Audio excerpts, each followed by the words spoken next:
Hey guys, how you doing? This is Manga etc. and I'm here today to bring you a review for One Piece Manga chapter 995. So we started the chapter off with a little bit of Marco versus Big Mom, and nothing too magical, nothing too special there going on. It's just really them clashing attacks, and yeah, that's basically it really. We do have comments from Big Mom saying, why isn't her what's it called? Prometheus? Yeah, Prometheus, why isn't that working against Marco? And Marco's like, yo, my flames are special, B. You can't be trying to hit me with flames. My flames are special, B. If you want to beat me, you got to be packing something a bit more than that. And what it seems like it was leading to was a 2-on-1 battle with Peros and Big Mom taking out Marco. But then that flips on its head when Marco gets his support in the form of Wanda and Carrot. They are both Sulonged out and they hop into the party as well. So that's what we get. But by the end of their scene, it seems like Big Mom has gone running off. So we might get some more Marco and Big Mom action later on down the line, a couple of chapters down the line. But I never think it will ever be a full-on fight between the two of them because even Marco says within this chapter he doesn't know what his role here is yet. So in a way, that's kind of like Oda saying to us, like, guys, I don't really know what I'm doing with Marco yet. Like, for now, he's just hearing it. He might be important. He might take out a Yonko later. I don't know yet, man. I'm still thinking about that. That's basically how I saw that line. So for the meantime, I do believe Marco will take out Big Mom. Do I believe Marco is strong enough to take out Big Mom? No. Do I believe Marco should be able to do significant damage to Big Mom? Yes, because he's a first commander. Uh, would it happen? I have no idea. Only time can tell on that one.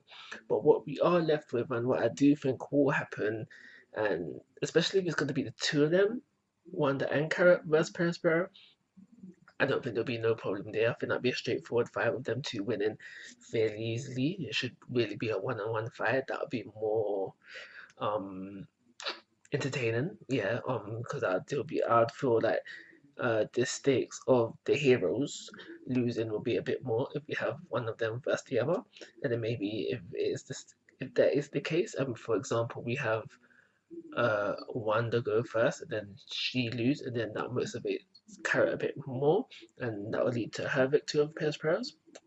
That would be good, but I really think a 2-on-1 fight here is overkill. There was something else I wanted to say about that. To the chapter now, I don't think there is, so I'm going to move on. So after all of that, we hop over to, if I'm not mistaken, yeah. So we have Apu running, because he's got the antibodies, obviously, so he's running away.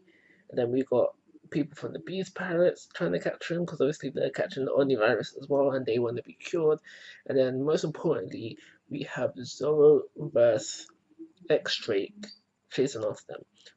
And that if they're gonna fight, and this is how Apu's gonna be out of this equation, just let them fight. Just let them fight. Really, it's like I wasn't really fussed with this bit of the chapter, but there is something that happens during this scene that's kind of interesting. The first thing is that we have Queen said, yeah, and he's looking at the one posters, and he's basically like, yeah, you should take out the number twos and the number three, fairly quickly. Because the thing is, I can understand where Queen is coming from. Because, like, if you take out the number twos and the number threes fairly quickly, it'll demotivate the rest of the party and they'll bring the morals down and, more likely to get victory on your side of things.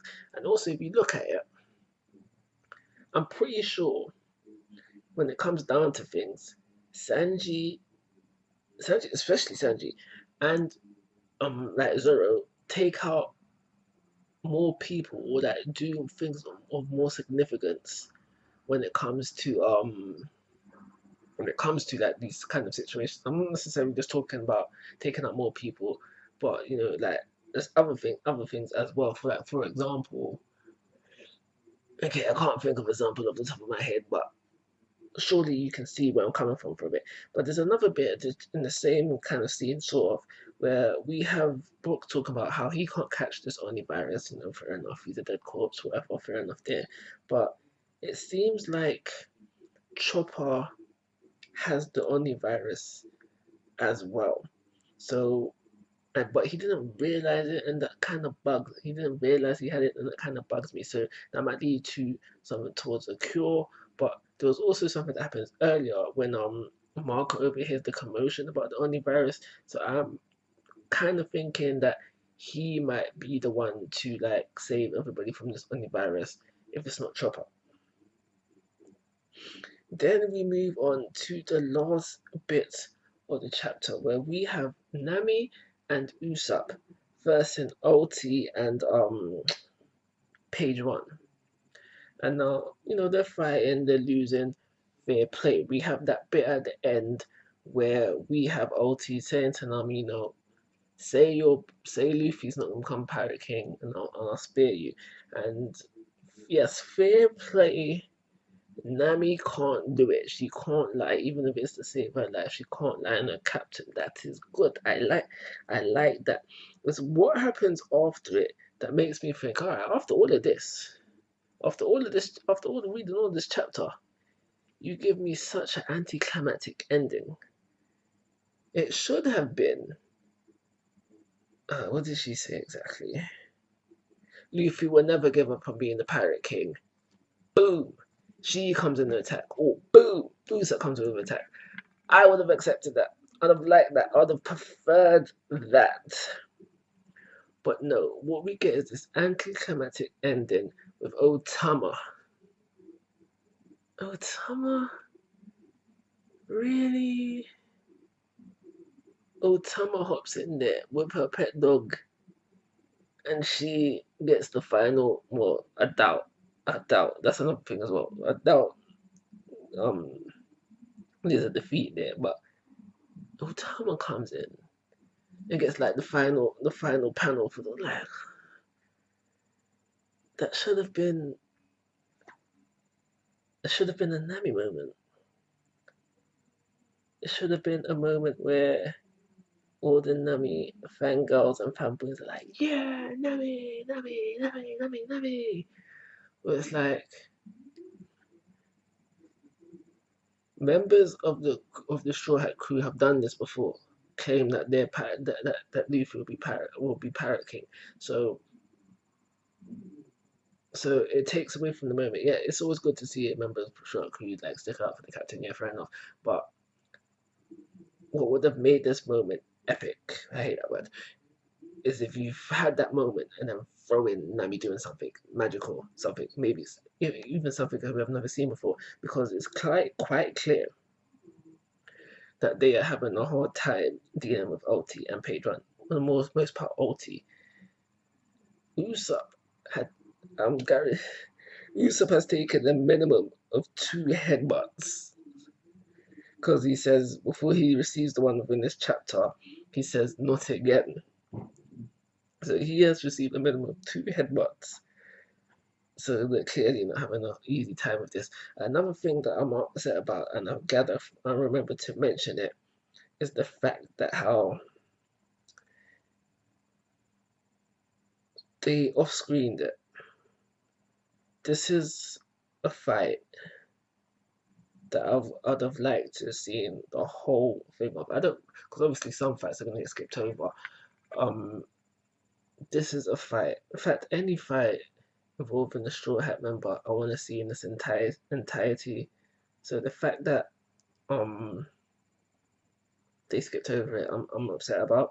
Another thing I wanted to I remember that I want to mention is the whole fact that how Zoro was like he wants to wrap things up with the poo quickly because he wants to go up to fight Kaido. I don't know that threw me off because obviously you expect main character um to fight main boss, so Luffy vs Kaido obviously, and obviously Luffy will be there to fight Kaido, but I honestly think that Luffy by himself is not strong enough, and that all goes back to what I actually want, and that is all the supernova, all the worst generation members that are there.